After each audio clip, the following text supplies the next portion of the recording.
საშინაო სკოლის გაკვეთილებს წარმოგიდგენთ კომპანია Silknet.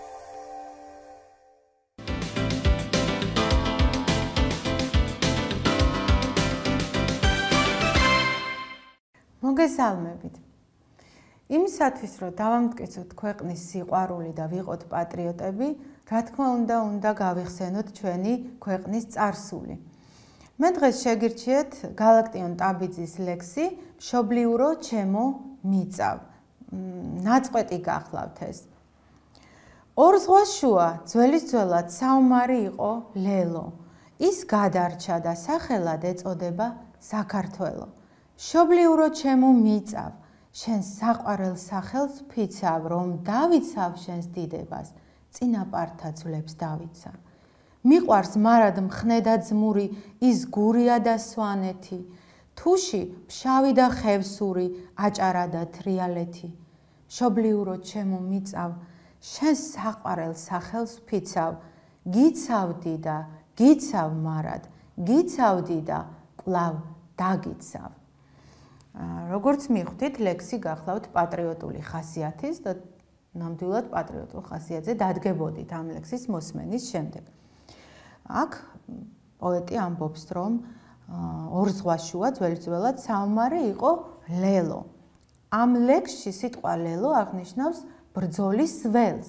როგორც მოგეხსენებათ, უამრავი მტერი ჰყავდა საქართველოს და ხშირად იმართებოდა ბრძოლა ჩვენი ქვეყნის წინააღმდეგ. სწორედ ამას გულისხმობდა ავტორი, მაგრამ საბედნიეროდ საქართველო გადარჩა და დღესაც არსებობს, დღესაც ღირსეულად მედგრად დგას. მშობლიურო ჩემო მიწავ, შენ საყვარელ სახელს ფიცავ, რომ დავიცავ შენს დიდებას, წინაპართა ძვლებს დავიცავ. აქ ავტორი გულისხმობს იმას, რომ ჩვენ გმართებს ერთგულება, მოწიწება ქვეყნის მიმართ და თუ ჩვენ დავაფასებთ ჩვენ სამშობლოს, ამით დავაფასებთ იმ გმირებს, რომლებმაც დიდი გმირობა გასწიეს იმ დროს, როდესაც საქართველოს მტერი ჰყავდა და რომ არა ისინი დღეს საქართველო არ იარსებებდა. მიყვარს მარად მხნე და ძმური, ის გურია და სვანეთი, თუში ფშავი და ხევსური, აჭარა და თრიალეთი. აქ როგორც ხედავთ, საქართველოს კუთხეებია ჩამოთვლილი და რა თქმა უნდა მათ ჩამონათვალს ბევრი აკლია, ეს კი თქვენ კარგად მოგეხსენებათ, შეგიძლიათ თავად წარმოიდგინოთ, რამხელაა საქართველო და რამდენი კუთხე აქვს. მშობლიურო ჩემო მიწავ, შენ საყვარელ სახელს ფიცავ, გიცავდი და გიცავ მარად, გიცავდი და კვლავ დაგიცავ. როგორც ხედავთ, ავტორი ტექსტში იმეორებს ამ სიტყვას.